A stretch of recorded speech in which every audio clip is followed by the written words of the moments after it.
Ama was a widow who lived in a small village in West Africa. She worked hard on her little farm to grow food for herself and her son Kwame. Though life was not easy, Ama was known for her strong faith in God and her wise advice. One year, the rain stopped coming and the land became dry. The crops began to die, and everyone in the village grew worried. Ama, however, trusted that God would help them.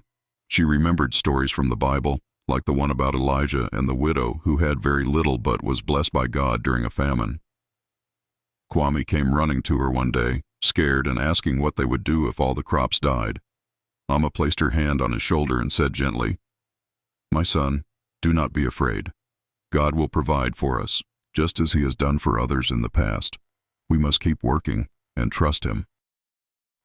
Every morning, Ama woke up early to pray and tend to her farm. Many of her neighbors had given up hope, but Ama reminded them of God's promises.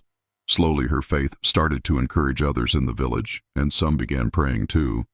Weeks passed, and the drought stayed, but Ama never stopped believing. Then, one evening, as she and Kwame were sitting outside, a cool breeze began to blow. Clouds started to gather in the sky. Ama smiled and said, "God has heard our prayers." The next day rain poured down on the dry land. The crops began to grow again, and Ama's farm flourished. Soon all the villagers had plenty of food, and they came together to share their harvests, helping one another. Ama became a hero in the village, not because of her work alone, but because of her unshakable faith. She showed everyone that even when times are hard, trusting God can bring blessings and hope.